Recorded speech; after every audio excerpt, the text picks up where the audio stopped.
Welcome everyone to our Monday guest speaker series.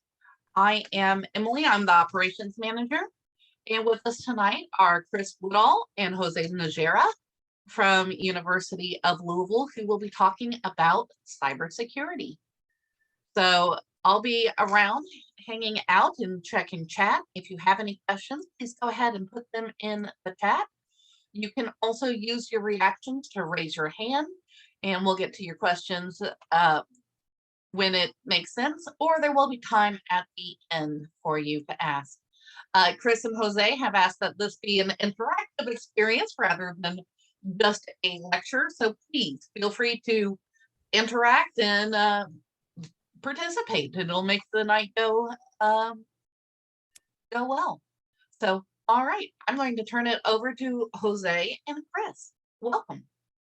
Thank you so much, Emily. I appreciate it. My name is Jose Najera, and in the chat, I'm already harassing you guys. So if you guys please don't mind, just fill out that quick survey. All I need is your name, last name, and the good email address if you're interested. We got to capture some of this information for our stakeholders to make sure that we are hitting our demographics and all of our constituents. So I appreciate that.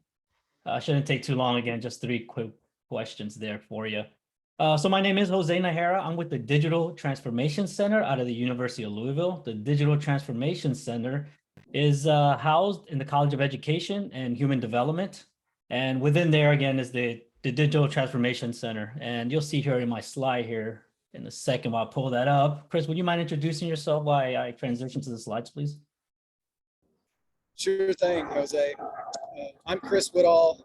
I may mute my mic at weird intervals tonight because I'm outdoors and I'm in the flight path for the airport. So if you hear trains or airplanes, that's me, and I'm sorry in advance. But my name is Chris Woodall. I'm the recruiting coordinator for the Cybersecurity Certificate Program at the University of Louisville.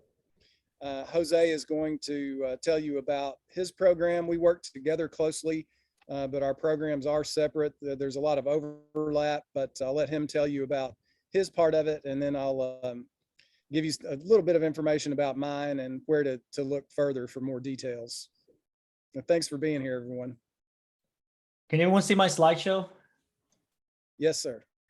Thank you. Perfect, perfect, perfect.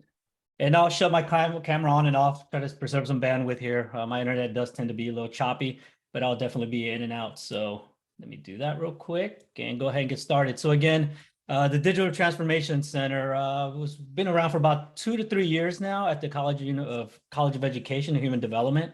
And the DTC saw an interest and an emerging trend with a lot of people, adult learners really, did not have the time, the resources, or the money to attend these 4-year degrees in college. So kind of to build upon what they had going on already in the colleges of education was micro-credentials, certifications as an entry point into some of these technology systems that are out there. So that was the genesis of the DTC, was trying to help the students, give them access to digital training focused on the technology that was around. And throughout the evolution of it, until recently of February of this year, we received a large grant or a gift from the Humana Foundation that is really focused, again, our work going outside of the college and into the community with a focus on health equity. So what was once firewalled, only accessible to the students, the faculty and staff, is now reaching a larger audience. And we're taking the same training that you're receiving now and the college students receive, we're taking it out into the community with an emphasis on health equity. So if you see Health Equity Hub or the University of Louisville Digital Transformation Center, that's one of our objectives that we have, that we're really focused on. So let's go on to our next slide here. So with that, we're going to talk today about cybersecurity. This is going to be a large scale overview of some of the cybersecurity issues that are going on. We know that cybersecurity is ever evolving, just like all technologies, but with this, it has a greater impact because it impacts our security, our safety, and really everything we do is connected to the internet. So we have to be aware of this technology. Again, this is really high level overview. This is just kind of a surface, touching the surface in a lot of these topics. And something I think that's interesting that one of the topics ties into last week's topic, which was cryptography / blockchain. So we'll touch a little bit about that. We won't go too much into depth, but we'll try to make a correlation between Bitcoin, blockchain, and something also as a cybersecurity, how they get intertwined. So again, we're going to describe cybersecurity. We're going to describe the landscape, talk a little bit about cryptography, describe a little bit about hashing, blockchain, and then I think the biggest takeaway from this whole presentation is going to be the resources that I offer, and then the resources that Chris has to offer also. Very similar, but different at the same time. And you'll see here shortly why they're structured that way. So we're going to start off with the why. So why? How does cybersecurity impact me? So here are the top 5 cyber crimes affecting businesses and individuals in 2022. Phishing scams, website spoofing, ransomware, malware, IoT hacking. And then at the bottom, I put identity theft because I think they kind of go in together. Has anyone ever been a victim of any of these?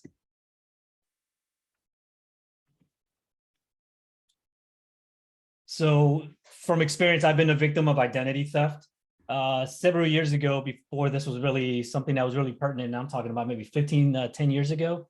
In my previous life, they had a really bad practice of having everyone's name, social security number, and birth date on this big, massive roster.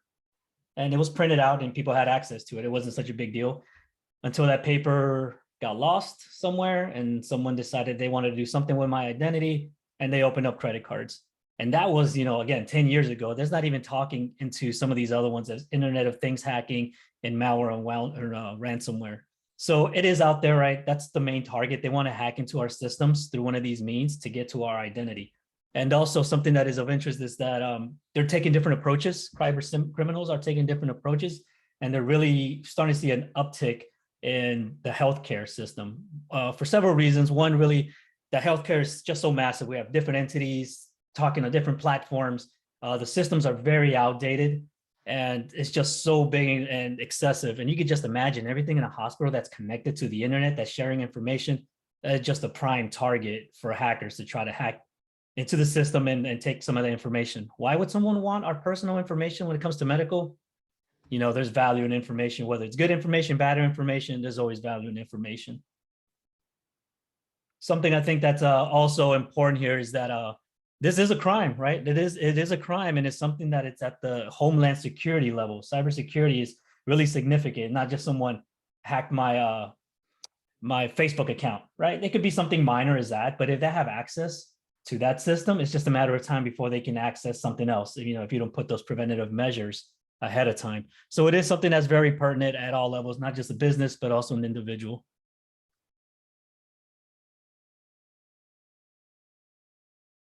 So let's do real quick an introduction of cybersecurity. Here is an article from 2018, so it's fairly recent. And in 2021, the Emote was a Trojan-based response that 75% of cyber incidents were reported to. So this virus is really the cause of 75% of the incidents.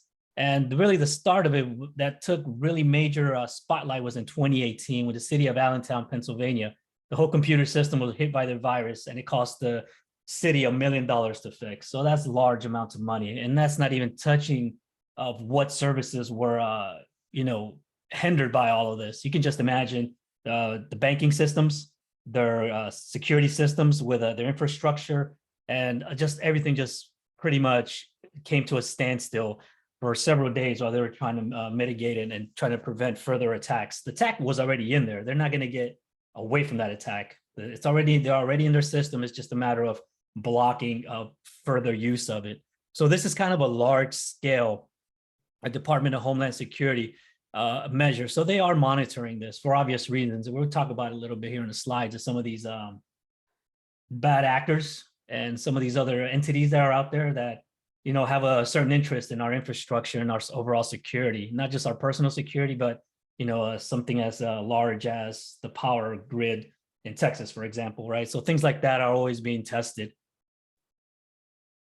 So when we describe cybersecurity, well, what is it really? What is cybersecurity? Well, in cybersecurity is really the locking of data or processing when they demand some kind of ransom. So they're going to lock us out of our information, or they're going to pause a process, or they're just going to really jam a lot of information there to slow down the process. Also, another thing that's evident with cyber attacks is they remove vital information to cause serious harm. So they're going in there, pulling information. They steal information, obviously. And something that's relatively new and gaining popularity is that they'll gain access to our private information, like maybe pictures, right? Things we shouldn't be posting, things that you're looking at on your web browser that maybe our significant others might not feel comfortable with you looking at, and our family members might be, why is Jose looking at that? What's really going on?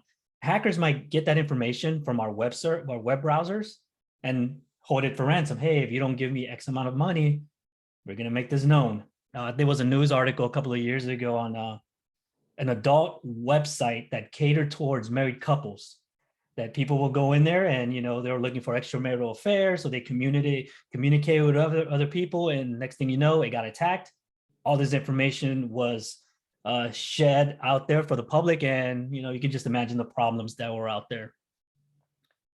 And of course, it stops business processes and systems from running, causing disruptions and malfunctions. So when we think about cybersecurity, those are really what some of the problems and some of the threats that it causes. So what's all behind this? Well, it can be a single person. It could be a group of people, right? We know some of the hack groups. Anonymous is one. There's also hackers out there, ethical hackers, if you will, that are targeting predators that go online in the dark web, and they're looking for child pornography and people who are posting that. So there are different attacks. Some people say it's ethical hacking. At the end of the day, it's still hacking. They're still looking for information. What they do with that information, it's up in the air, whether it's ethical or not. And then there's organizations that are for hire. Again, going back to cybersecurity, from the military aspect, they stood up the space command, I think is what they're calling it. And all they worried about is all cyber all the time. And they're just looking how other countries are hacking our system is how we can hack their systems. So it's just a cat and mouse, if you will. Hacking is going on nonstop. These cyber attacks and activities are really going on. And also government entities are really involved in this. So we're going to see this in a slide as it ties into Bitcoin and some of the popularity and issues that may arise based on cybersecurity when it comes to Bitcoin and the blockchain technology. So what is cybersecurity? Well, it's really an acronym, CIA, and that's confidentiality, integrity, and availability. So as cybersecurity, we're looking at the confidentiality, and that's the information that should only be visible to the right people, right? The confidentiality, who should be able to have access to this information?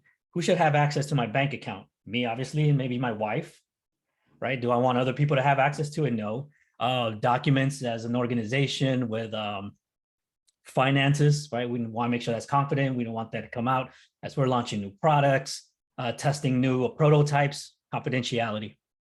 And then the integrity, information should be only changed by the right people or the right process. And cyber criminals can go in there and again, attack those processes, change information, change data. Next thing you know, our data is corrupted or it's just not right. And then the availability, information should be visible and accessible whenever needed. So cyber criminals, this is what they attack, these three letters, the CIA, the confidentiality information, the integrity of the information, and again, the availability of information. Any questions so far? So this is a pretty big acronym. Anytime you take a course or anything in cybersecurity, you're going to see the CIA. So we're going to tie this into healthcare. So really the threat of the landscape, it's everywhere. Just like our iPhones are connected to the internet, my smart devices are connected. My television is a smart TV. I can watch Hulu, Netflix, or whatever's on it is connected to the internet. That's a risk. That's a threat. That's a vector. That's how they can come into the system and infiltrate and gain my information. So again, going back to healthcare, we see that it is on a rise. Healthcare, for some reason, is being really targeted. In this article says in the past 5 months, it's seen an uptick. Since 2022 has nearly doubled in the previous year. So I just like to highlight this, that someone asked me a while ago, what's my experience in tech? And although I'm not coding, I'm not programming, I'm not designing tech, you're involved in tech, whether you want it or not. As soon as you log in on a website and attach that HTTPS, you're in the, you're in cybersecurity space, if you will. And again, it's a really big emphasis in healthcare for us at the hub. I'm gonna jump in real quick into cryptography. So cryptography is the foundation of protecting the CIA of information and defending against cyber attacks. And the cornerstone of any good cybersecurity is cryptography. So cryptography, well, let's talk about this article first. So it's interesting here that these three tech companies, these three giants, Apple, Google, and Microsoft, they announced that they could try to work together with the really a lot of the tech giants and healthcare combining together to make a passwordless system similar to what we have on our watches, on our Apple watches. And we have an Apple computer. As soon as it detects it that we're close, it's going to detect that that belongs to me, that's me, and it automatically, unlocks. And this is something that they're gearing towards more. And this really work started back in 2012. This wordless authentication protocol is what they're calling it. And you can just imagine from 2012 to where we're at now, the technology is rapidly moving. And I think this is something that we're going to see here real soon. To what extent, to what degree, how is it going to work? It's still being, if it takes Apple, Google, and Microsoft to kind of put this together, you could just imagine some of the creativity and ingenuity that's being put together. So again, technology is always advancing. And again, the cryptography is something that's really important when it comes to it. Something else real quick about, is anyone familiar with cryptography? Can we dive a little bit deeper?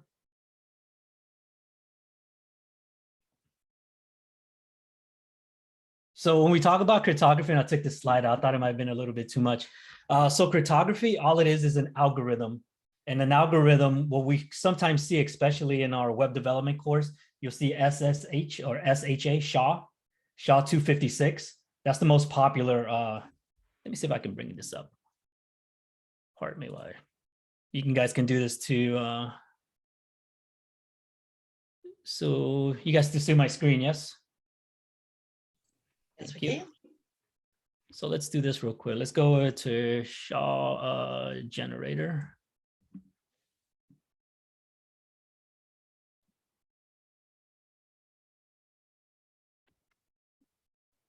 So this also ties into the encryption, which is the next slide. So let's say we want to type in a message, which is of course our famous hello world. When we encrypt this is what the SHA is. So this is what this message translates to. And if I were to change something as simple as capital W, you can see that the SHA changes. This algorithm now changes every time you do something. And what we're doing with this technology is people are encrypting not only messages, but books. They're also encrypting libraries. They'll encrypt anything that they can that generates this type of system for us. And this really ties into really when it comes to signing documents. You see that a lot in signing documents, and it is a part of a blockchain. But just know that cryptography, it's on an algorithm that a computer generates using this this function here. So again, we can change how are you? If I were to send this message encrypted to someone, this will be the message that they receive, unless they have the authentication, the confidentiality, and access to decode this message into something legible. And this is, again, if we come here and we change something, well, that's not accurate. I didn't have 2 periods. So this is kind of, again, kind of broad strokes here of how cryptography works. We've had 2 questions in chat. The Have first, we? Okay. the first is, I have used authenticators like Microsoft Authenticator, Ping ID, etc. Is that similar? Yes, and also what Microsoft uses BitBlocker. BitBlocker is a system that they use, and I guess I should have shown that also earlier.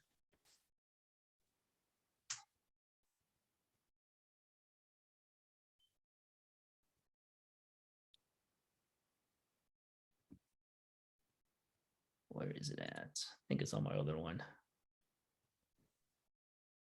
So when we go to Google, for example,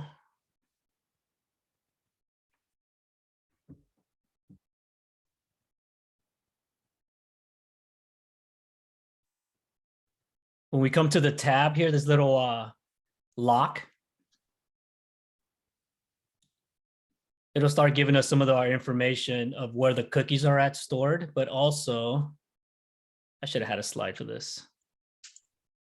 You see that the connection is secured, certificates, and then here we can start seeing some of those acronyms and words that we were just talking about, like SHA, for example, public keys, certificates.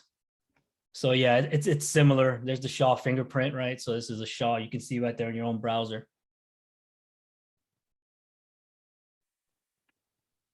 So yeah, it's very similar. Was there the other question, Emily? Say there were 10. 2. I'm sorry, I thought you said 10. Like, whoa. That's okay. No, the second one is I've seen a number of places offering, quote, ethical hacking certifications programs. Would that be worth pursuing as a web or software developer? You know, that's a good question. I think Chris might have an answer for that on some of the curriculum, but there are courses where people do have ethical hacking. So you would obviously have, you know, your purpose behind it would be to gather the information, but really check the vulnerability of their systems. So corporations, companies do hire ethical hackers, say, hey, this is my website, get into it, see if you can figure it out. Then it just becomes a chess game, if you will, with the corporation doing a lot of their preventative measures, and then you, the ethical hacker, figuring out how the vulnerabilities were, how you can get into it, and then, you know, reporting back, hey, this is how I got access. You know, this is some of the measures that I would improve on. But yeah, I think Chris might talk a little bit about that and some of the offerings there are out there as far as degree plans or certifications. Thanks for answering. And for everybody else, keep the questions coming. So we talked a little bit about this a second ago with the hashing functions. So we dive a little bit deeper here. So it's really converting an original text to a fixed value, a unique fixed value. So the 256, that's what the value is. And you'll see different SHA numbers, and that's just the number of encoding that it goes through. So again, this was our simple message here. Hi, you know, welcome, or whatever the message was, hello world. We put a hash function in it, and then we get this. Another example, you know, your string is here. This is your message. Welcome to today's class. We put it in a generator, and this is what comes out of it. And this is something that happens behind the scenes. You won't necessarily do this. Adobe is a good example. When you encrypt something in Adobe, it'll automatically do it for you. And then you'll have some validation at the other end, whether you have authentication to use that system or not. And this is when something like digital signatures come into play also. Digital signatures are those that you find on your browsers and certificates that authenticate your use on that website. So we talked about SHA. I don't think we'll do a little bit much of the videos here. Everyone's favorite topic, blockchain. Blockchain. So we see the importance of blockchain. We see its popularity. And really what we're seeing now is that we can use the same technology for Bitcoin and Ethereum and everything else that the blockchain is really popular in, and use it more towards healthcare. So again, you can imagine if I'm traveling out of the state and I'm going to end up in a terrible accident and I'm in a hospital, how long is it going to take that hospital to reach my medical records, my healthcare provider in Louisville, Kentucky, when I'm across the seas? You know, I'm in Europe, I'm in California, I'm wherever, right? Well, through a blockchain, all this information can be obviously accessible really fast because of that system. So of course they will build the network. It would be a private network with only medical professionals would have access to that data. And of course, that's just a start. You know, pharmaceuticals can be doing the same thing, as a history of all your medication can be readily accessible. And same thing with labs and diagnosis. And all it is just a sequential block that, you know, they can build. So it builds a whole story, not, you know, a little bit of records here and there, and it's all over the place. So this is one of the biggest things that blockchain is being used for in healthcare. But again, you have to remember, we're putting all of our faith into this system. If it's hacked, although blockchain is, as of right now, pretty hard, if not impossible to hack.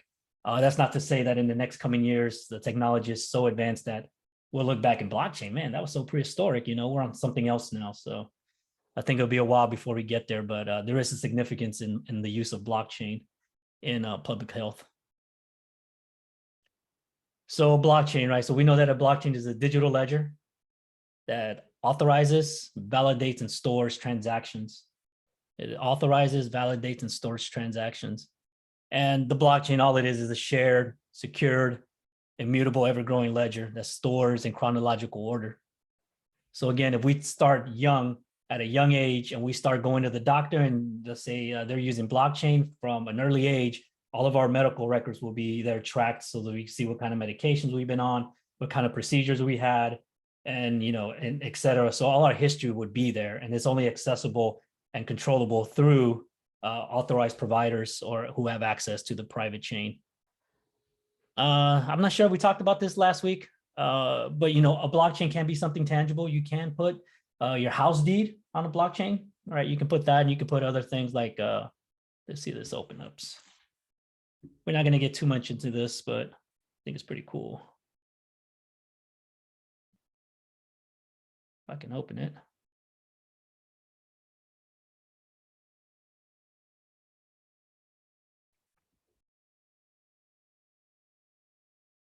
Of course, we're putting stuff like this on blockchain. So this is pretty much a 10-second clip of LeBron James dunking. You can be an owner of this through blockchain, and it authenticates that you are the owner. And it'll cost you how much? Let me see. You can buy it in Ethereum. You can buy it in dollars. 135,000. You can own this clip. So that's something that the technology is being used for, blockchain.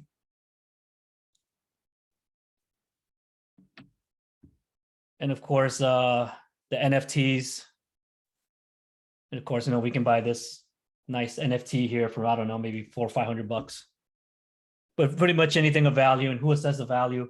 Anyone. I can say this is worth $50. Someone can say, nah, man, that's worth $500. Whatever is of value can go on a blockchain. But when we talk about blockchain and cybersecurity, I think I messed this up, my clips here. Yep.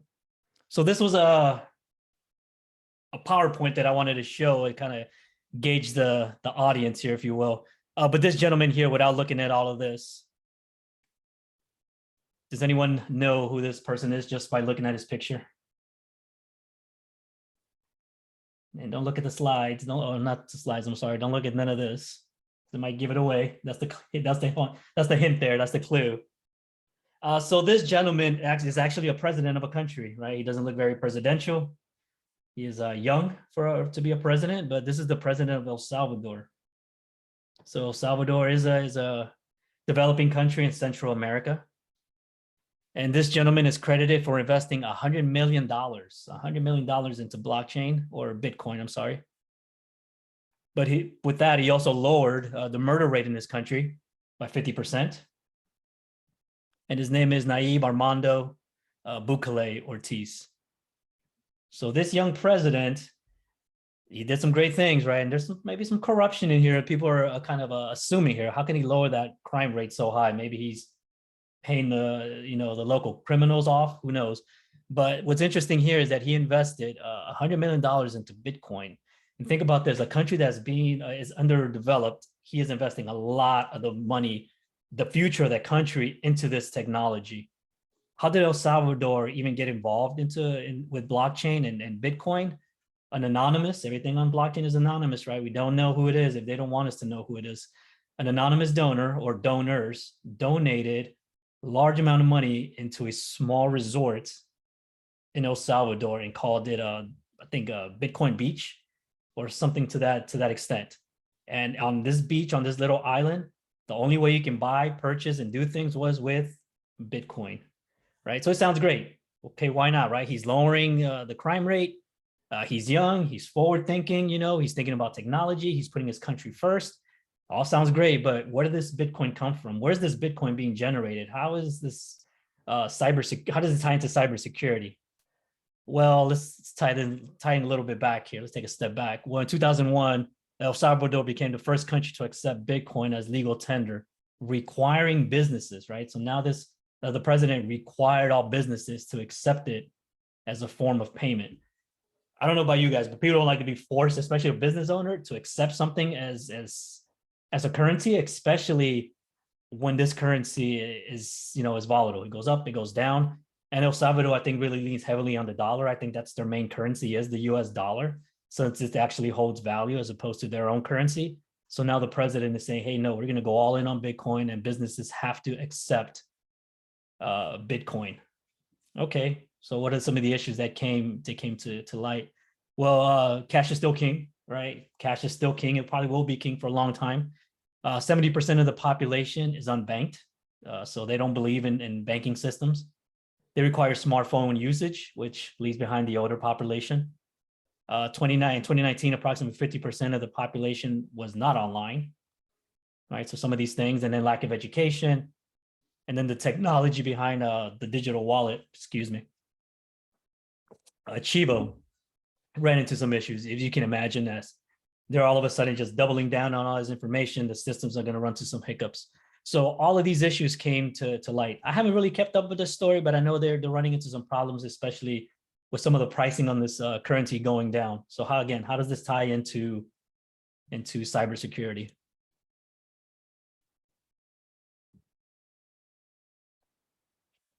Where is that slide?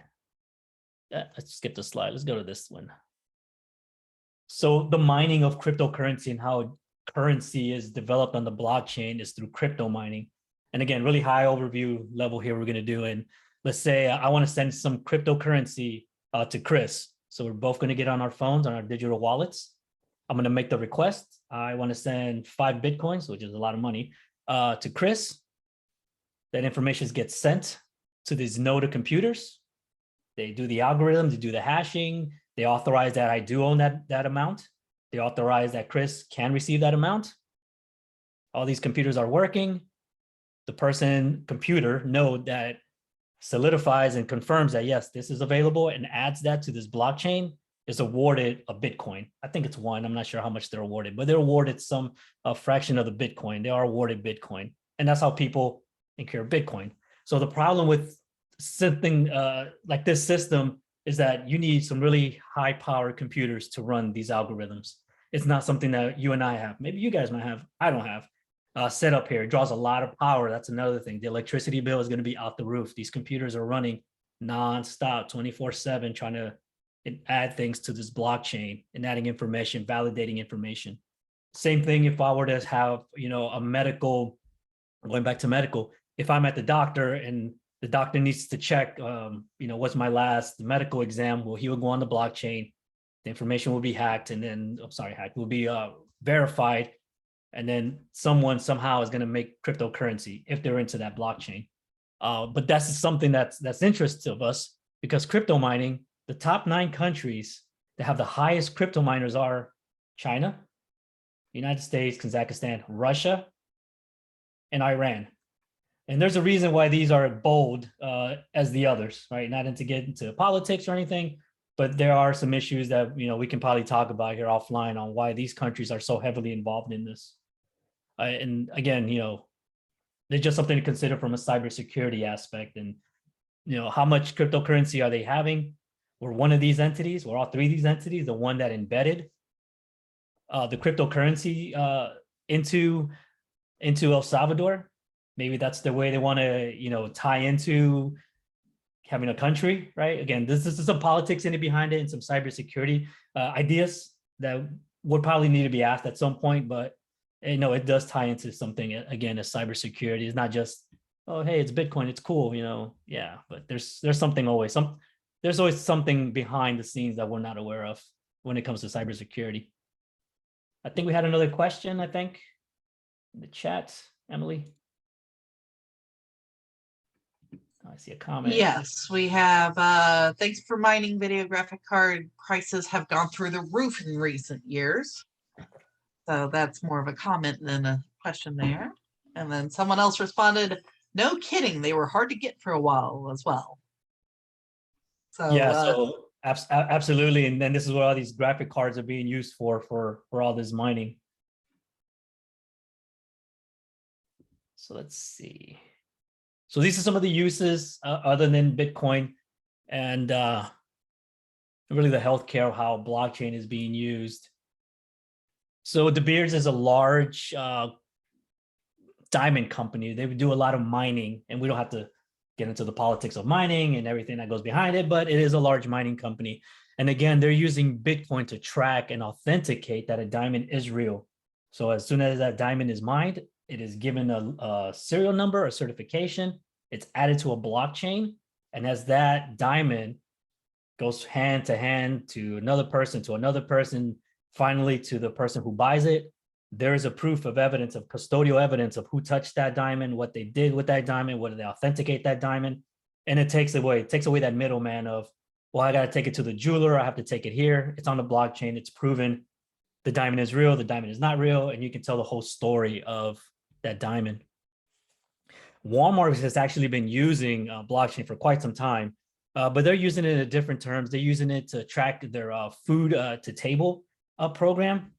When again, they're tracking from the time a seed is planted to the ground, from when the crop is cultivated to the time it gets loaded on the truck, to the time it gets to the factory, it gets handled, it gets washed, la-di-da-da, and then it ends up, you know, on your table. So that's how they're using blockchain.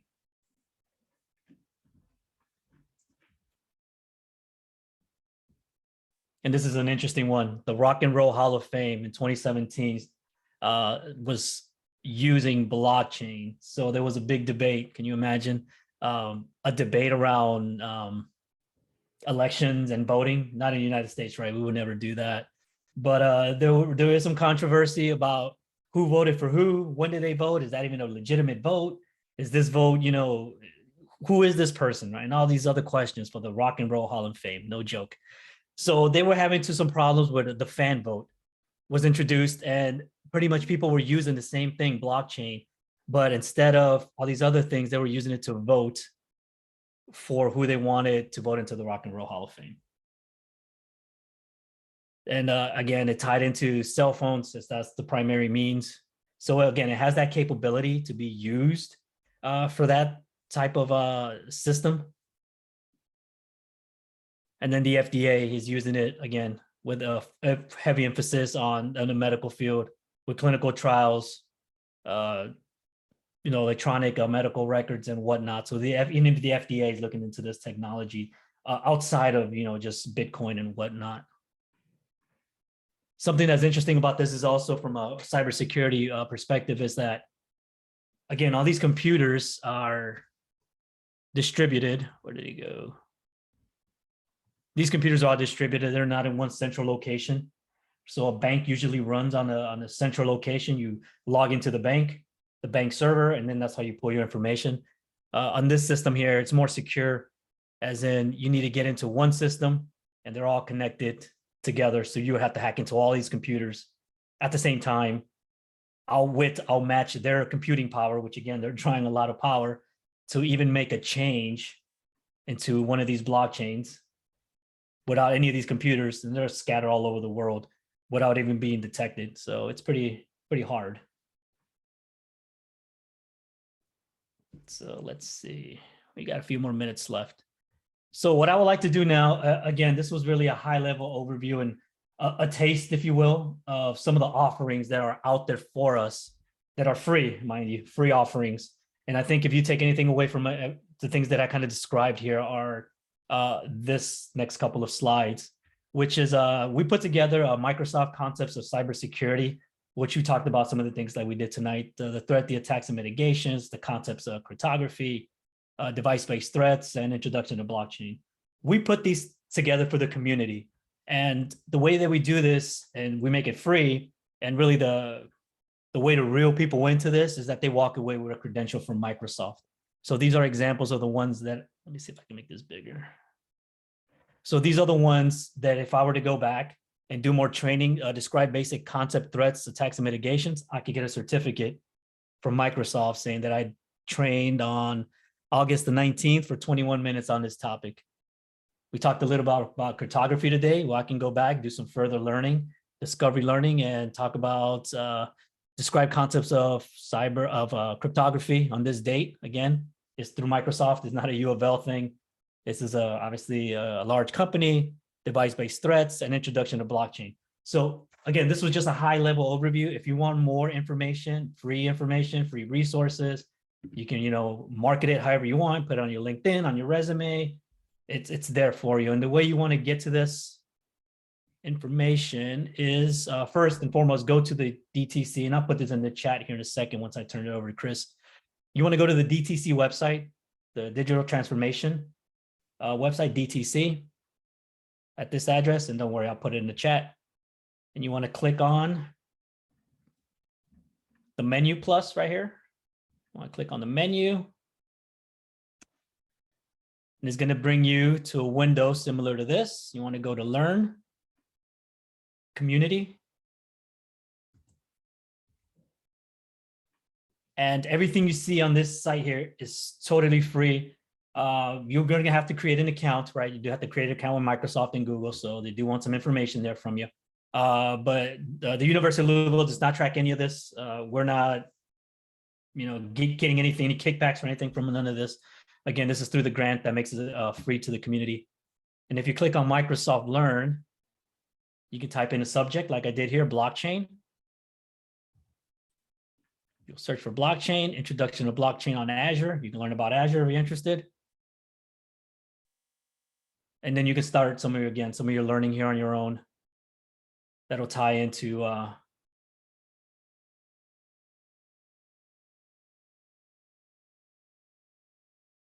whatever it is that you're interested in. Again, this is just a bigger example of what a certificate on blockchain will look like. And my internet is unstable. And again, this is something that's free. Please reach out to me if you are interested in some more of this learning. I'm going to pop some links here for you.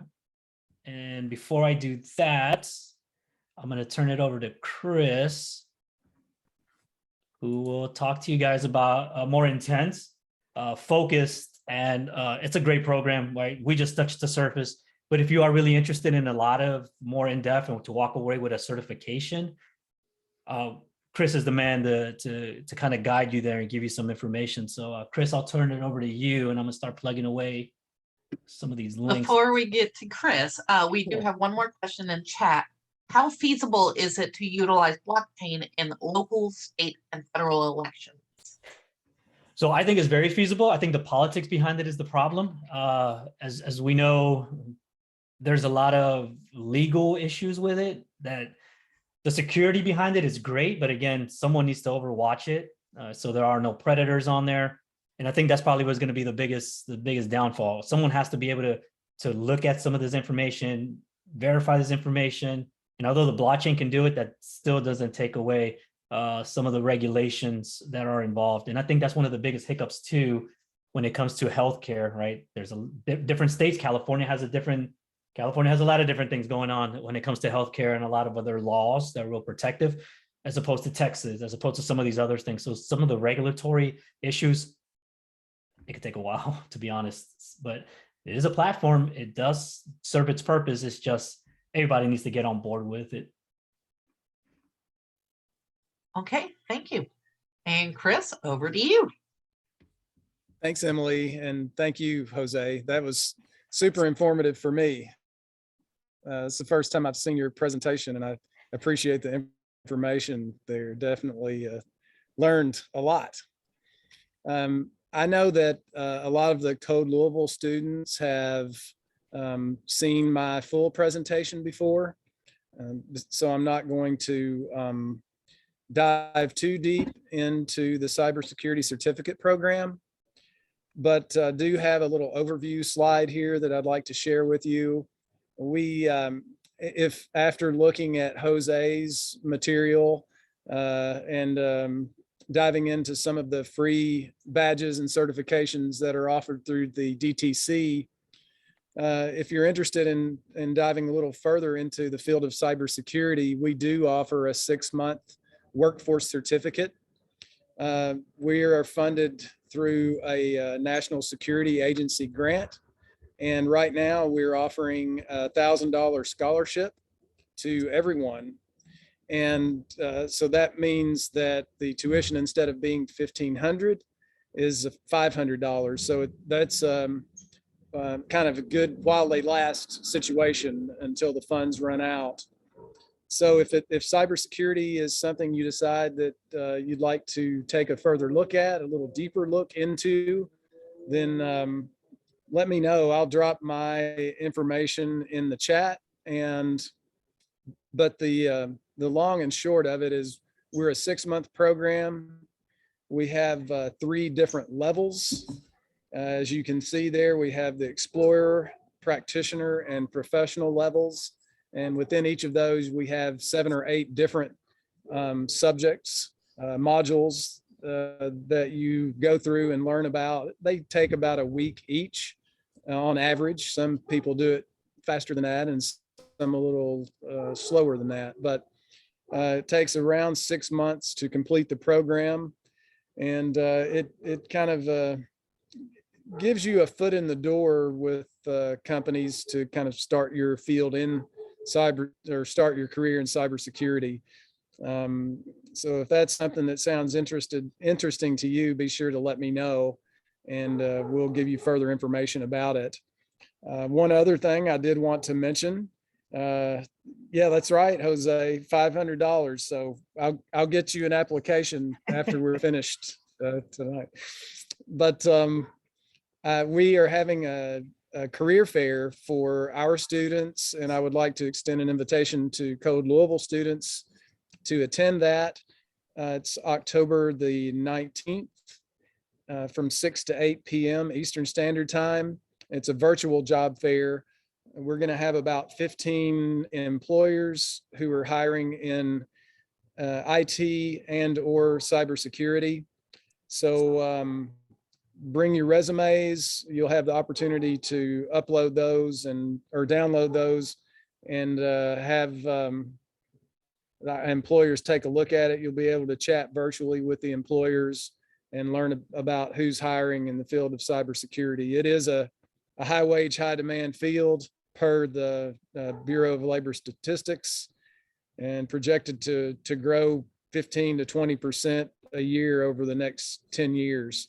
About 500,000 jobs available in cybersecurity in the US alone, and I think about 2.5 million worldwide. So obviously the demand is there, and we're hoping to help meet some of that demand by training the next generation of cybersecurity technicians. So thank you all for your time and attention, and appreciate seeing all of you again and interacting with you tonight. And be sure to let me know how I can help you, and we'll do everything we can to get you started with the certificates from the DTC and or the workforce certificate through our program.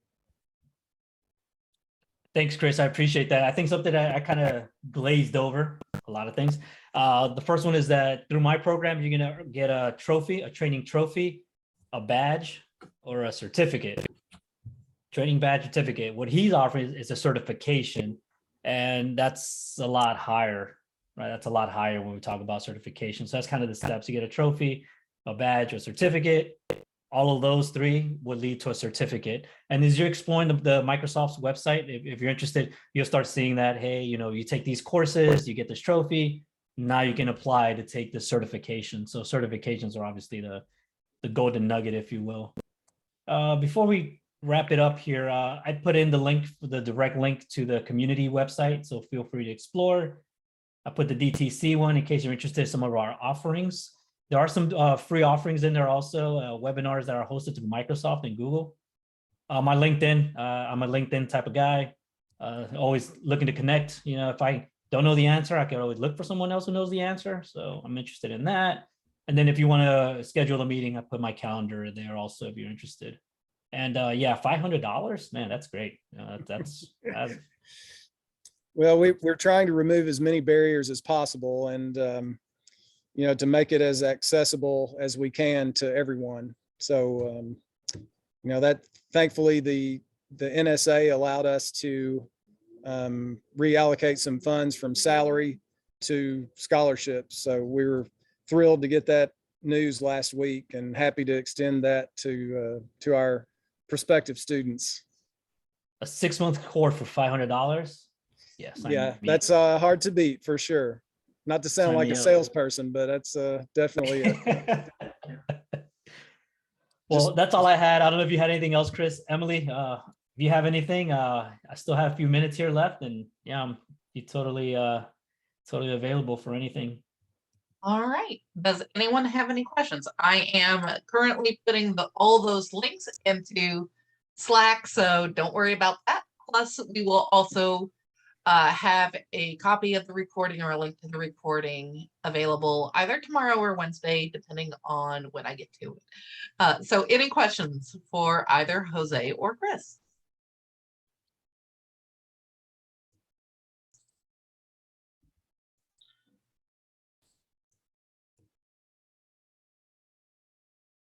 All right, so someone is asking, is the $500, I'm assuming that's the first part of this, true for all three classes? that's for all 3 levels. The $500 tuition counts for the entire certificate, 6-month certificate program. So yeah, that would include all 3 levels.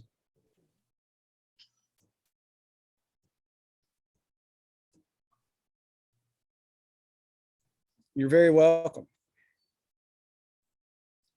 You know, that was the question that was brought up earlier, Chris. Going through your material, is there anything about ethical hacking or anything similar to that? I don't think we touch on that specifically in the program, other than hacking in general, you know, and I guess using it for good or for evil. Right. So. All right, any other questions?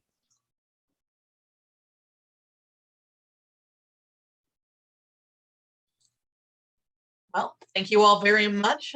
If you do have any questions, Chris has put his email address in chat. I moved that over to Slack, and Jose has put his LinkedIn in there. So please feel free to reach out to them. We will have a copy of the recording available as soon as we can. Chris, Jose, thank you so very much for tonight. This was a great presentation. Join us next week, everyone, as we have a presentation by our very own Rakai Steve's brother, who works with Disney on just his pathway into technology and what it's like to be working for Disney. So thank you all very much. Have a great evening. Bye-bye. Thanks, everybody. Thanks, everyone.